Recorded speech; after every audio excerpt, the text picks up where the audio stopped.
All right, welcome back to Calculus 2. We are talking about parametric equations today. And there's a little bit of a homework walkthrough with number 8. Actually, I'm going to make a little note that these are the ones that are happening. All right. So we need a parametric equation for the path of the particle that moves along in a circle. And we need this in the manner described. Enter your answer. Okay. So here we've got, right, and they tell us what the t has to be. So we're kind of stuck with that, all right? All right, so we're going to start at 4, 1, and we're going to see what we can do. Okay, here's the equation of our circle. Right, so my center, right, we've got a 0, 1. We've got a radius, so the center is 0, 1. The radius is equal to 4. You guys remember all of this from pre-calc, right? And we want to go clockwise. That's lovely. Once around clockwise, so we're going to go that way. All right. Starting from 4, 1. Okay. So we're going to go clockwise, starting from 1, 2, 3, 4, 1. All right. Remember, here's our center. Okay, and our radius was 4. So if we start, right, because t was going from 0 to, or theta, what is it in this case? T is going from 0 to 2 pi. All right, and we're going to have to go clockwise. Okay, so the first thing is figure out, like, well, how do I get to that point? Okay, so why don't we do something clever like x is equal to, how about 4 cosine theta, or t rather, okay, and y is equal to, and remember t is equal to 0 here, this is in radians, so how about we go with 4 sine t, right, plus 1. All right, and I have to go around clockwise, right, which is opposite, right? You normally go in this direction, so it's in the opposite direction. So normally I'd like to make t go from negative, right? T would start from like negative 2 pi. Oh, we only go once around clockwise from 0 to 2 pi. All right, but I can't go negative t. Well, actually I can do negative t, but I'm stuck with this domain. So instead of putting the negative here somewhere, why don't I put the negative inside? So I'll say x is equal to 4 cosine negative t, and y is equal to 4 sine negative t plus 1. So we'll have something like, x is equal to 4 cosine t, because it's an even function, so it needs the negative here. But y is going to be negative 4 sine t plus 1. All right. Now let's see if we can test this. Okay. It's going to go once around the circle. So as x is, like, say t is equal to pi over 2, right? We're going to get x to be 0, right? Because that's going to be there. And my y value, right, is going to be negative 4 plus 1, so it's going to be 1, 2, 3. It's going to be at 3. So at right, so we're going to be down here. My radius is still 1, 2, 3, 4. Okay, so as I'm testing this out and we're moving in the clockwise direction, I'm feeling pretty good about this. Okay, let's try one more. Let's do it with pi, right? So if I type in 4 times cosine of pi, right? Well, that's negative 1. So here we are, 1, 2, 3, 4. Okay, but again, my sine, right? If I plug in pi here, we get negative 4 times 0, which is 0 plus 1. So we're going to be up here. That's kind of what I expect. Okay, how about 3 pi over 2? We'll just might as well finish it, right? So when t is equal to 3 pi over 2, right? Again, x is going to be 0, but y is going to be negative. 3 pi over 2 is, right, negative 1 plus 1. So we're going to end up at 5. Okay, so we had 0, 1, 2, 3, 4. Like, okay, I'm feeling pretty happy about that. Okay, I'm feeling pretty happy that this is the circle that we wanted, right? Going around in the correct direction. So even though it was a little bit of a guess to start this thing, we kind of adjusted where the negatives were supposed to be, and we're pretty good. So I'm going to put my parametric equations like this. All right. 2 times around counterclockwise. Oh, thank goodness we don't have to do that. Oh, and they tell us that 0 has to go, or t has to go from 0 to 4 pi. Well, that's already twice around. And if we're going to go around clockwise, that's just right, or counterclockwise rather, that's just the normal direction. So I think in this case, we could just say this is cosine t, and y is equal to 4 sine t plus 1, and be done with it. All right, I don't think we have to go through and do anything else. We already have the fact that we go 2 times around counterclockwise from 0 to, yeah, I think we're okay. Halfway around counterclockwise, so at least we're in the positive direction, starting at 0, 5. Good Lord. Okay, so we have 4 cosine t. It's a terrible cosine. Okay, so we have 4 cosine t for my x. For my y is 4 sine t plus 1, right? And now we need to start at 0, 5, and we're going to go from 0 to t to pi. All right. Yeah. So we don't have any, right? We have no say about where this has to be. Okay, and we have to start from what, 0, 5? So 1, 2, 3, 4, 5. And we want to go halfway around, right? But we have to start from t is equal to 0. So my x has to somehow be a 4 while my y, or no, my y is okay. Yeah, yeah. So my x has to be 0, or x has to be 0, but y has to be up here at 4 sine t. We have to make this a 1, and then plus that. How about we do something like this? How about we do 4 sine of t plus pi over 2 plus 1. So let's see. What if I test this out? So as we get to, say, pi over 2, right? We'll get, this is my y value, this is my x value. So if I put pi over 2 in here, right, we get sine of pi, 0 plus 1 will be up here. And then this will be negative 1, so we get negative 4, 1, 2, 3, 4. All right, okay, I'm pretty happy about that one. All right, this one took me a little bit to do, I will be honest. Okay, let's work this one out. I think your book decided to swap the sine into cosine. I don't like to do that if I can help it.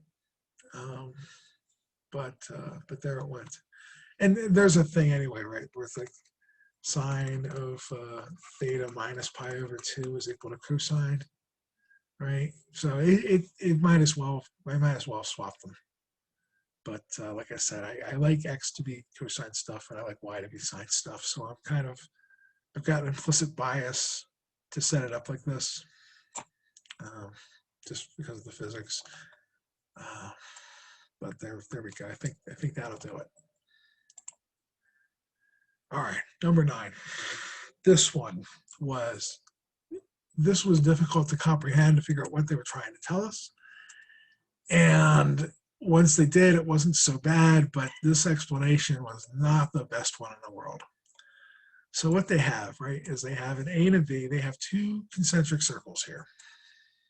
Okay. So here we have, I'm going to draw a little bit big so we can kind of see what's going on here. And we'll do a green. And we'll do a red. And we got a big circle. Okay, pretend that's round.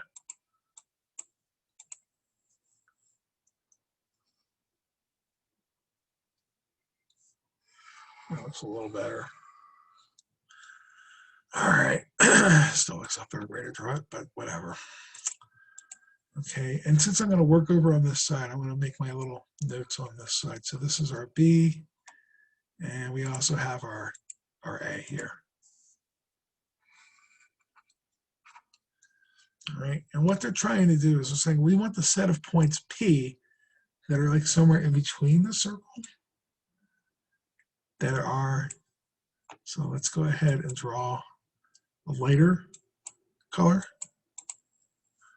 here. Yeah, I'm trying not to make these like parallel where they're not supposed to be in line, okay? And what we have is that I'm going to make a little right triangle here. Let me make this a little bit, sorry about that. Let's make this a little bit steeper of an angle. Kind of see what's going on here. So what's going to happen here, right, is that they want this right triangle here, and they're saying, there, that's P. Okay, that's what we're trying to get. What are we supposed to do with this for a parametric equation? So we're supposed to follow the corner of this right triangle around, right, as this light green thing sweeps around the circle, all right?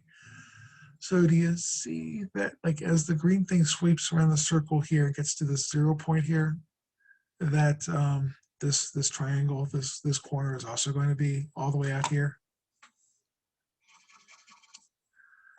And as this sweeps up here, okay, as this thing sweeps up here, the corner of the right triangle is going to be at this point right here. Okay, and as we keep sweeping around, the corner is going to be down here. And as we keep sweeping around, the corner is going to be here. So really, what we're looking for is something that's going to deal with this shape here. And this is a very poorly drawn ellipse. All right. So let's see if we can come up with another way of doing this. All right. And the way that they kind of put together in our book here was they said, okay, well, here, that's also this point, right? So this point and this point would be the same thing. Okay. So in the x direction, right, it looks like we can, hi Gregory. Nope, nope, nope, nope, we're gonna go. Come on. I know. All right. He just needed a nap on this. He went from one chair napping and he's gonna go nap on the other chair now. Okay. So we kind of need an x value that is dealing with like this big circle, and then maybe weight it, multiply it by a fraction. And then this one here, right? The y value is really this piece here. So it's some fraction of this circle, okay, as we're here. So let's make a guess, all right? Let's say that the x1 is going to be b cosine theta. Nope, a cosine theta. We want the big one, right, as my x. And b sine theta as my y. All right, those are my parametric equations. All right, so far we have the a cosine theta, b sine theta.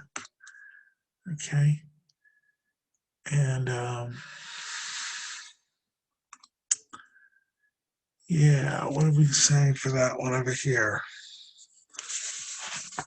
I'll be honest with you. This was not the friendliest thing to deal with.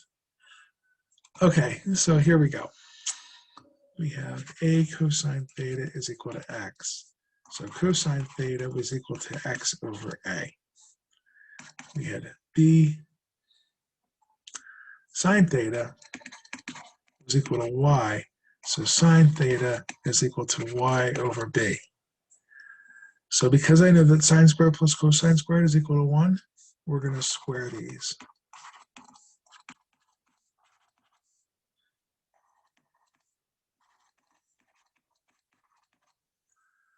Right? And then we're just going to add them together because we know that sine squared plus cosine squared is equal to 1. So we have a squared plus y squared over b squared is equal to 1. Okay. And now we can answer their questions about this. All right, because they're going to ask like, well, we eliminated the parameter and we found an ellipse. Okay, so, and if we look at our thing, we've got b cosine theta comma a sine theta.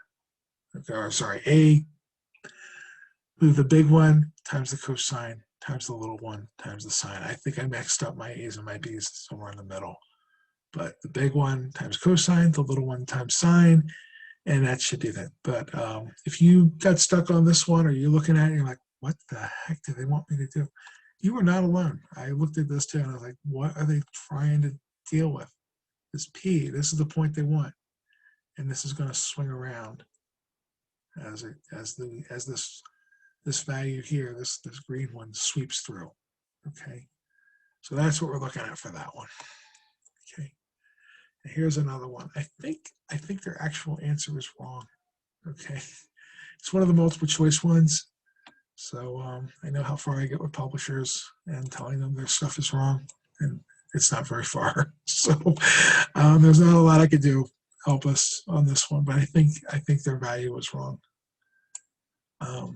So we have a particle at any one time. We have a system. We have x1 is equal to 4 sine t, and y1 was equal to 2 cosine t. Okay. We have x2 is equal to negative 4 plus cosine t, and y2 is equal to 1 plus sine t. Okay. So they want us to graph what's going on with this. All right. To see what's happening with both of them. And then we have to pick a multiple choice. All right. So when t is equal to 0, right, what do we have? We have x is equal to 0 and y is equal to 1, 2, right? So t is 0. So cosine of 0 is 1 times 2. When t was pi over 2, well, that's x is equal to 4, right? But y is equal to 0. Right? I think we're okay with that. All right. I think if we keep going this thing around, chasing this around, okay.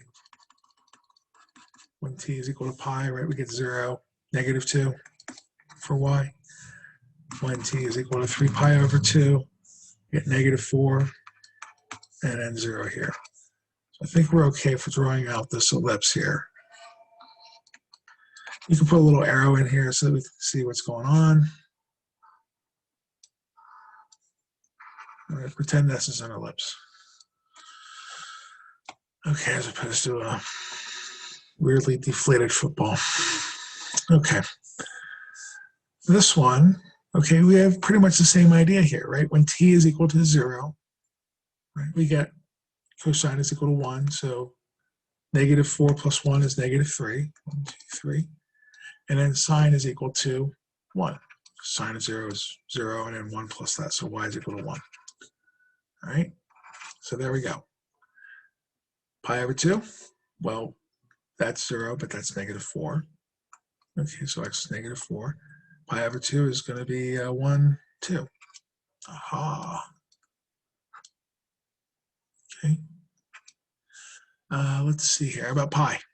Right, when x equals pi. So cosine is going to be negative 1. That's going to be negative 5. And then that's going to be 0. So sine goes back down to 1.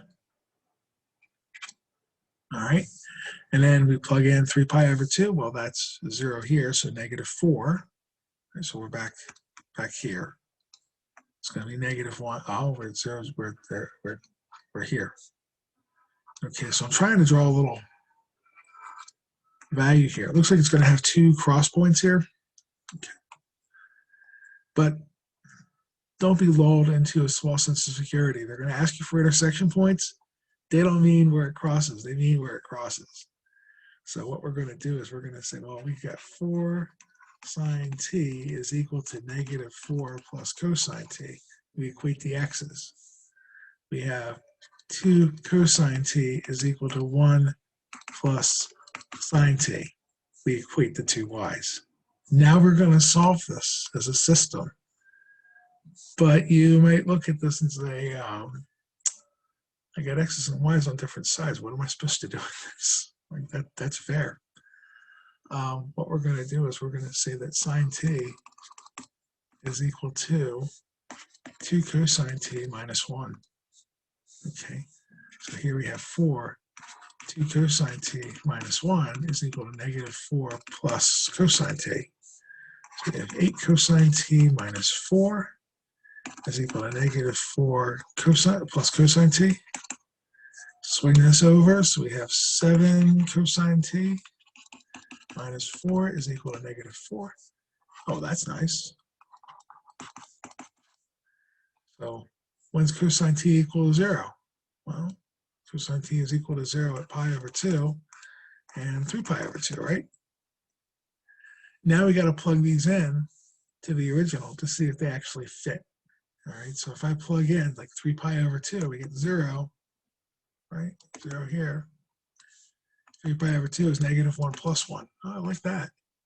If I plug in pi over 2 rather, we get 0, we get 1 plus 1, which is, I don't like that. So that one ain't going to work. So our intersection point is just the 1, 3 pi over 2. Okay. Now, they do cross in 2 places, okay, but they don't intersect except for 3 pi over 2.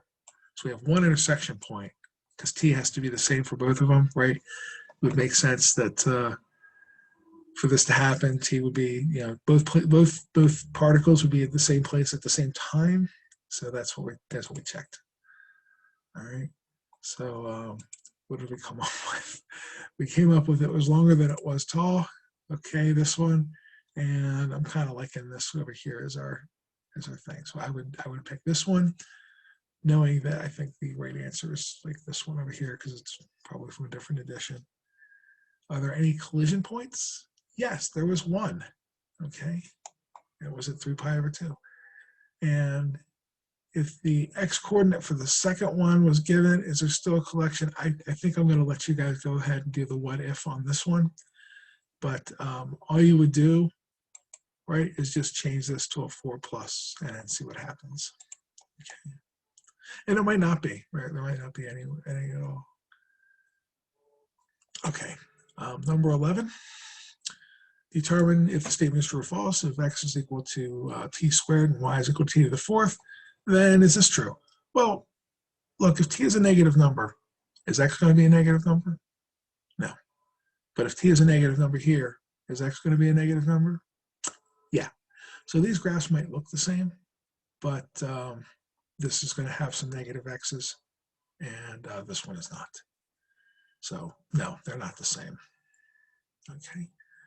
So yeah, the second half of these are kind of tricky, kind of tough, but I think if you get a couple of hints, especially on this one, I think you're going to be able to deal with that. I would never ask you one like this on an exam. It's way too hard. If I'm going to ask you for do one, I still like these, but I don't even. I like stuff like this. It's fairly straightforward because honestly, my recollection of parametric equations, at least at the beginning, they really were kind of neat, but they really did make your life a lot easier. So I'm more interested in maybe sines and cosines. I like the circles; they're good. Okay, when you get to Calc 3, you're going to be dealing with parametric equations that are going to look like sine t, cosine t, t.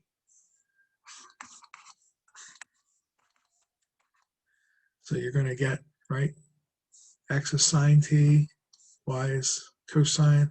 So you're going to get something like this. We're in a circle, but the z is going to be also t, so it's going to start elevating up. Okay, so if you're going to go into like biotech or anything like that, right, that's one of the ways we could do, right, it's a DNA strand. It's because it's changed. I mean, it's not quite. It's only one helix. Okay, we would need some more stuff to do the double helix. But yeah, but that is a way of starting to model some of the stuff that's a little bit more interesting here. Okay, springs, whatever. But I always thought they were really neat. I like sines and cosines with this stuff. I like the polynomials with this. Okay, because you can tie a knot. But I'm not, you know, like a lot of the stuff. These are not good test questions. Like this one was. Okay. This one, not so much. Maybe. No. Maybe-ish. And this one's too easy. Okay. But yeah, the ones where you kind of have to play around with it and make a guess, like I don't like those as test questions. I like those as, you know, those are nice explore questions like we have here. But I'm going to go ahead and enter our value here, and I will post 10.2 as we go forward. All right. So do some of your homework and good luck.